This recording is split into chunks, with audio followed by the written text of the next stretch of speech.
Mohammad Zaid channel. आप सब कैसे हैं? उम्मीद है आप सब लोग ठीक होंगे।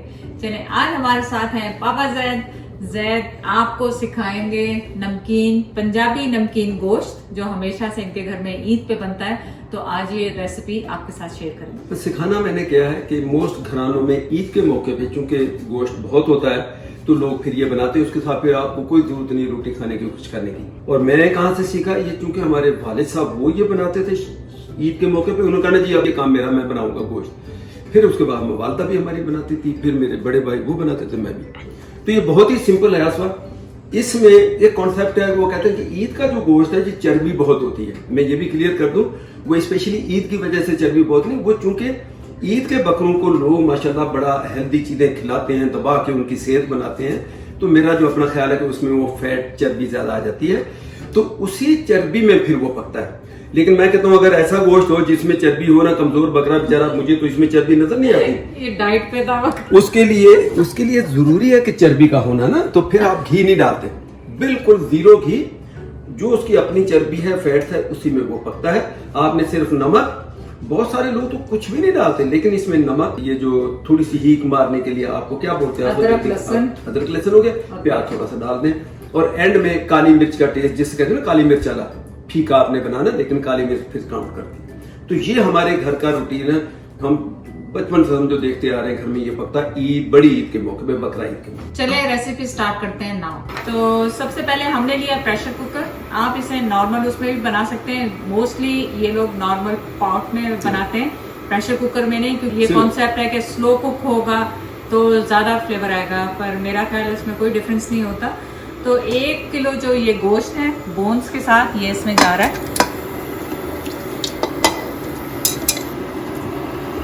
तो जैद ये कह रहे हैं कि इसमें पानी बिल्कुल भी नहीं जाएगा।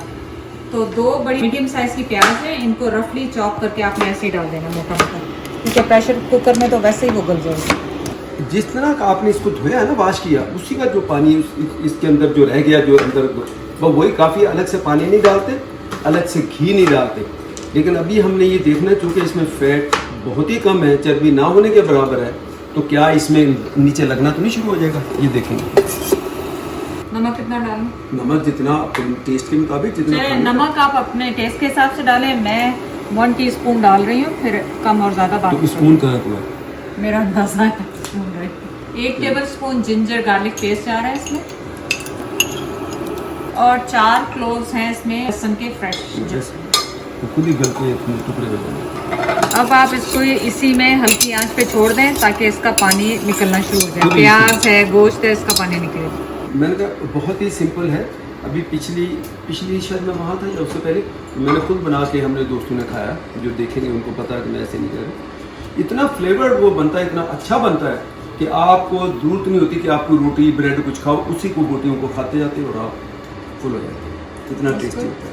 तो आप देखें ये गोश्त और प्याज जो है हल्का हल्का मॉइस्चर छोड़े। आपका की ये है कि आपने लो हीट पे इसको रखना है और इसको प्रेशर कुकर को बंद कर देना है। तो मैं भी यही कर रही हूँ, मेरा मीडियम लो पे है स्टोव, और इसको आप बंद करेंगे। और तकरीबन जो भी आपका अप्रॉक्सीमेटली प्रेशर कुकर का टाइम है, तो 10 मिनट के बाद वापस आते हैं।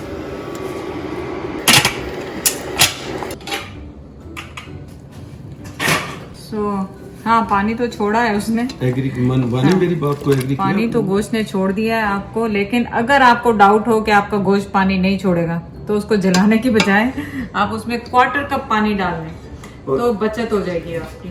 और अब इस पानी को स्लो आप इसको पकाते जाएं, कुछ नहीं होगा, पकाते जाएं अनलेस हाँ। का पानी बिल्कुल डिसअपीयर हो जाए। तो गोश्त तो वैसे गल गया, लेकिन अब हल्की आंच पे इसको करके इस पानी को रिड्यूस करना है।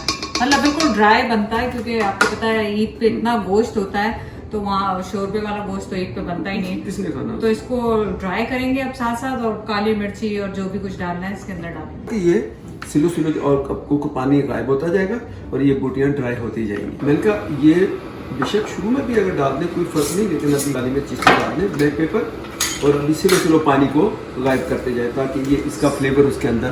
तो 1 टीस्पून मैं जो साबुत काली मिर्च है वो डाल रही हूँ, जितनी डाल रही हूँ, क्योंकि ये बहुत ज्यादा हो जाएंगी। स्लो पानी को गायब कर दो बस। तो आप ये देखें कि इसमें ऑयल, वाकई जो मीट का ऑयल है वो ऊपर आना शुरू हो गया है। इसमें तो आज ये विदाउट ऑयल के जो गोश्त बनता है ना, पंजाबी नमकीन गोश्त, तो ये वो बन रहा है नया। इसमें आपने इसीलिए ये ज़्यादा खाया जाता है क्योंकि इसमें ऑयल वगैरह कुछ नहीं होता, तो हल्का होता है खाने में। तो बस इसको फ्राई करेंगे, पानी को ड्राई करेंगे और इसको हल्का सा भूनेंगे।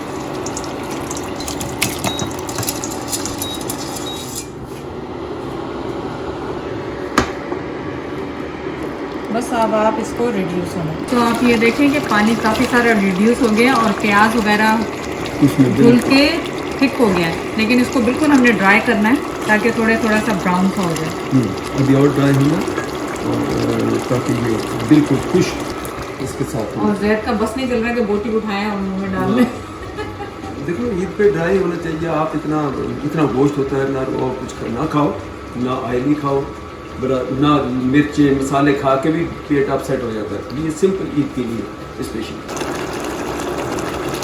तो आप ये देखें कि स्लोली ये मीडियम लो पे मैंने हीट कंटिन्यूसली रखी है और ये देखें स्लोली जो है थिक होता जा रहा है और रिड्यूस होता जा रहा है और इसी तरह ये ब्राउन हो जाएगा। तो ऑनेस्टली ये ऑलरेडी मुझे टेस्ट इतना अच्छा हेल्दी सा, इतना हेल्दी और इतना लाइट किस्म का लग रहा है कि आपको फील ही नहीं होगा कि आपने गोश्त खाया। तो जब टेस्ट करेंगे तो आपको बताएंगे। इसको आप इससे ज़्यादा लगा लें कि ये खाने में कितना आसान हो जाता है कि इतना हम एक दोस्त खाते हैं प्लेट में जब डालते हैं। ये जितना भी है टोटल, अब इसको किलो कह लो, आधा किलो कह लो, एक बंदा हम इतना डाल के रोटी नहीं खाते था रूखा। अगर आपको की इंटेंशन ये कि थोड़ा सा शोरबा मैंने ये रखना है, कहीं चावल में डाल वो फिर एक डिफरेंट चीज़, आप थोड़ा सा रख लो, नहीं तो इसको ड्राई कर लो बस थोड़ा सा। तो आप देखें कि ऑलमोस्ट ड्राई है, लेकिन आप देखें कि फैट्स जो इसके ओरिजिनल हैं इसके अंदर जो थे वो अब इस मसाले में से नज़र आ रहे हैं। बस थोड़ा सा पेशेंस के साथ इसको भूनते रहें, हल्का ड्राई करते रहें और बस जैसे ही वो मोमेंट आ जाए कि आपको लगे कि ये ड्राई हो गया, फिंगर से आप उठा के फोर्क के साथ खा सकते हैं, उस वक्त इसको ऑफ करें। तो ये देखें माशाल्लाह गोश्त विदाउट आपके ऑयल के तैयार हो गए। बस इसको फ्राई करने का की यही है आपको लास्ट में कि लो मीडियम पे आपने रखना है और इसको चलाते रहना है।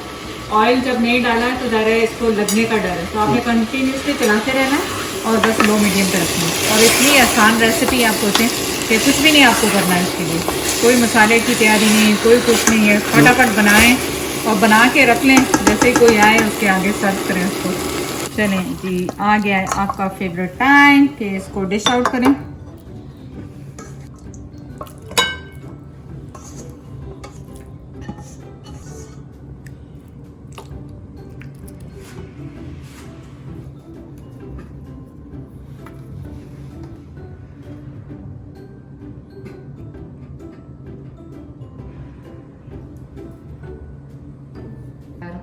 चले, आ गया है आपका फेवरेट टाइम। सो आज करेंगे पापा ज़ेड ट्राई आपके लिए। उप्स, पूरी बोटी आने की कोशिश कर रही, खा लें कुछ नहीं होता। मैं मम्मा को मैं चेक कराता हूँ। वाह, सो सिंपल। कोई आपने योगर्ट नहीं डाला, कोई कुछ नहीं डाला, इसमें जो नमक और वो मिलके ऐसा लग रहा है जैसे योगर्ट आपने डाला हुआ है। प्याज अदरक लहसुन से मिलके सारा वो क्रीमी हो रहा है बहुत ज्यादा। आप ट्राई करें। नहीं, मैं उधर को चेक करा। अच्छा उधर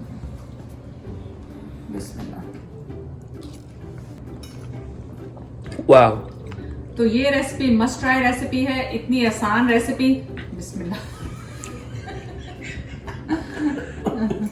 इतनी आसान रेसिपी आपको कहाँ से मिलेगी जो पापा ज़ैद ने आज आपको सिखाई है। इनके ऑल द टाइम इनके घर में बनती है।